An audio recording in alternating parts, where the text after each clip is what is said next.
ओम शांति।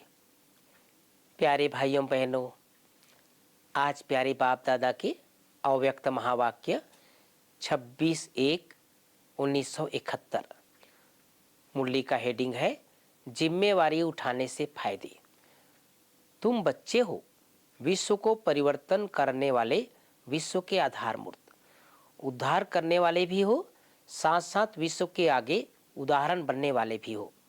जो आधार मूर्त होते हैं उनके ऊपर ही सारी जिम्मेवारी रहती है। अभी आपके एक एक कदम के पीछे अनेकों की कदम उठाने की जिम्मेवारी है। पहले साकार रूप फॉलो फादर के रूप में सामने था, अभी आप लोग निमित्त मूर्तियां हो। तो ऐसे समझो जैसे जिस रूप में जहां हम कदम उठाएंगे वैसे सर्व आत्माएं हमारे पीछे पीछे फॉलो करेगी। यह जिम्मेवारी है।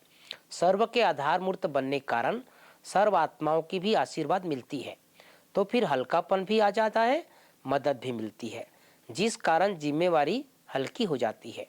बड़ा कार्य होते भी ऐसे अनुभव करेंगे जैसे कोई करा रहा है। यह जिम्मेवारी और ही थकावट मिटाने वाली है। फ्री रहना मन को भाता ही नहीं है। जिम्मेवारी अवस्था को बनाने में बहुत मदद करती है। बाप दादा जब महारथी बच्चों को देखते हैं तो सभी के वर्तमान स्वरूप और इसी जन्म के अंतिम स्वरूप और दूसरे जन्म के भविष्य स्वरूप तीनों ही सामने आते हैं। आप लोग की यह फीलिंग स्पष्ट रूप में आती है कि हम बनने वाले हैं, हम ताज व तख्तधारी होंगे। आगे चल यह भी अनुभव करेंगे जैसे साकार रूप में प्रत्यक्ष अनुभव किया ना। कर्मातीत अवस्था स्पष्ट थी और भविष्य स्वरूप की स्मृति भी स्पष्ट थी। भविष्य संस्कार इस स्वरूप में प्रत्यक्ष दिखाई देते थे। तो आप सभी ऐसे अनुभव करेंगे जैसे कि बस यह शरीर छोड़ा और वह तैयार है। बुद्धि बल द्वारा इतना स्पष्ट अनुभव होगा। अभी दिन प्रतिदिन अपनी सर्विस से, अपने सहयोगीपन से और अपने संस्कारों को मिटाने की शक्ति से अपने अंतिम स्वरूप और भविष्य को जान जाएंगे। पहले कहते थे ऐसा समय आएगा जो नज़दीक वाले दूर वाले स्पष्ट दिखाई देंगे, लेकिन अब वह समय चल रहा है। जो देवी परिवार की आत्माएं हैं वह समझ सकती है कौन कौन समीप रत्न है। जिनको जितना समीप आना है वह सरकम स्टांस अनुसार ही इतने समीप आएंगे। जिनको कुछ दूर होना है तो सरकम स्टांस भी बीच में निमित्त बन जाएंगे, जो चाहते हुए भी आ नहीं सकेंगे। यह सभी भविष्य का साक्षात्कार अभी प्रैक्टिकल सर्विस चल रही है। अपने भविष्य को जानना अब मुश्किल नहीं है। हर एक को व्यक्तिगत अपने लिए भी कोई विशेष प्रोग्राम रखना चाहिए। जैसे सर्विस आदि के प्रोग्राम बनाते हैं वैसे सवेरे से लेकर रात तक बीच बीच में कितना और कैसे अपनी याद की यात्रा पर अटेंशन रखने के लिए प्रोग्राम रख सकते हो। या डायरी बनानी चाहिए, अमृत बेला याद का प्लान बनाना चाहिए। समझो आप लोग कोई स्थूल कार्य आदि में बिजी रहते हो, लेकिन उसमें भी थोड़े समय के लिए जैसे नियम बांधा हुआ याद में रहने का, उसमें दूसरे को भी 2-3 मिनट के लिए स्मृति दिलाओ कि अभी हमारा यह कार्य है। आप भी याद में रहो। जैसे मुकर्रर टाइम पर ट्रैफिक भी रोक लेते हैं, कितना भी भले जरूरी काम हो, कोई पेशेंट को हॉस्पिटल में जाना होगा तो रोक लेंगे। हम सब ने देखा है ना, गाड़ी जाती है जो एम्बुलेंस होता है तो कई बार ट्रैफिक को रोक लेते हैं।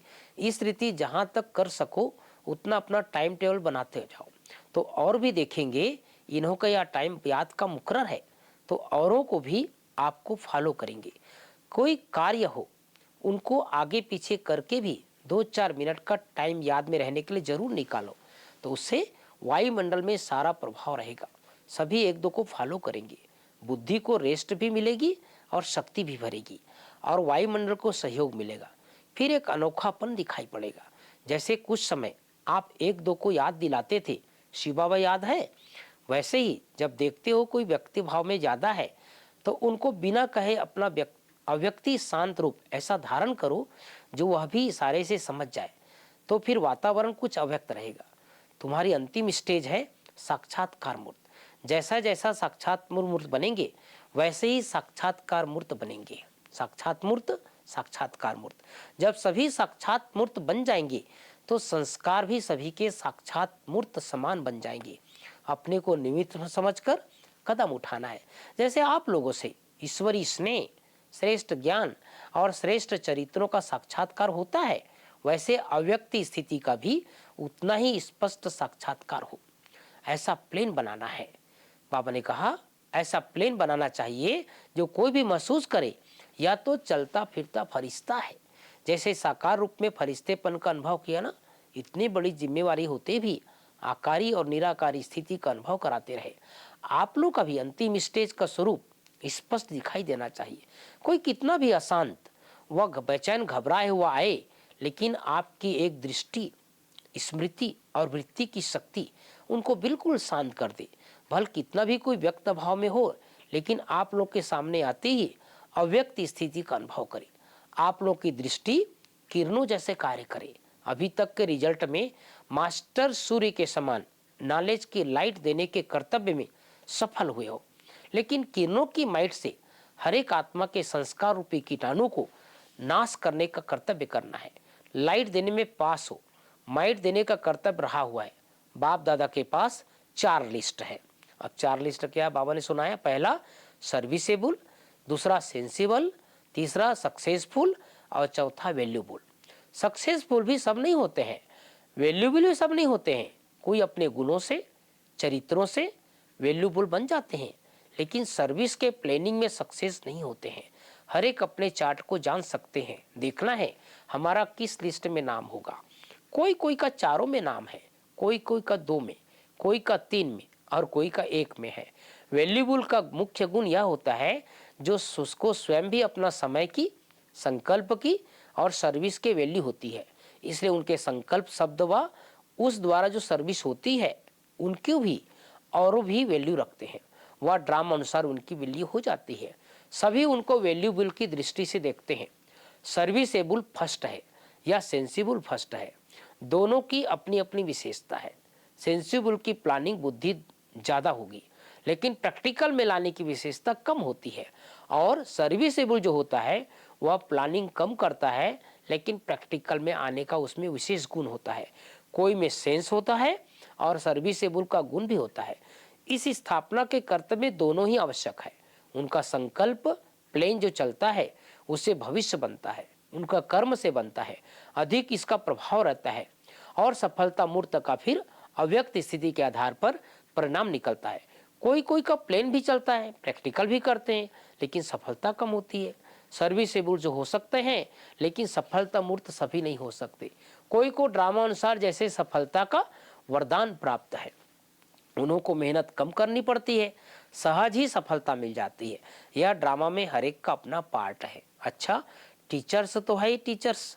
टीचर्स को सदैव स्मृति में रहना चाहिए कि टीचर बनने से पहले स्टूडेंट हो। स्टूडेंट स्मृति से स्टडी याद रहेगी। जब स्वयं स्टडी करेंगे तो औरों को स्टडी कराएंगे। स्टूडेंट लाइफ न होने के कारण औरों को स्टूडेंट नहीं बना सकेंगे। वातावरण को बदलने के लिए अपने को सदैव यह समझना चाहिए, मैं मास्टर सूर्य हूँ। सूर्य का कर्तव्य क्या होता है? एक तो रोशनी देना, दूसरा कीचड़े को खत्म करना। तो सदैव समझना चाहिए मेरी चलन रूपी किरणों से यह दोनों कर्तव्य होते हैं। सर्व आत्माओं को रोशनी भी मिले, कीचड़ा भी खत्म हो। मानो रोशनी मिलते कीचड़ा खत्म ना हो तो समझो मेरी किरणों में पावर नहीं है। जैसे धूप तेज नहीं तो कीटाणु खत्म नहीं होंगे।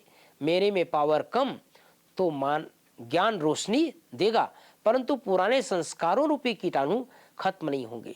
जितनी पावरफुल चीज उतनी जल्दी खत्म, पावर कम तो समय बहुत लगेगा। तो पावरफुल बनना है, ऐसे नहीं समझो पढ़ी लिखी नहीं हो, सृष्टि की नॉलेज पढ़ ली तो उसमें सब आ जाता है। तो प्यारे भाइयों बहनों, प्यारे बाबा ने टीचरों को भी विशेष शिक्षा दी है। 4 प्रकार की लिस्ट बाबा ने बताया है, सर्विसेबल, सेंसिबल, सक्सेसफुल और वैल्यूबल। अपने को चेक करते रहना है मेरे में चारों बातें है कि नहीं है। और भी बाबा ने लास्ट समय की सेवा के बारे में बताया कि अंतिम समय में हमारे चलन से, चेहरे से, वृत्ति से आत्माओं को अनेक प्रकार के साक्षात्कार होंगे। तो अनेक बार बाबा की मुरली सुने, पढ़ें और कितने गुह्य रहस्य इसमें समाया हुआ है उसको जीवन में धारण करते चले। ओम शांति, ओम शांति।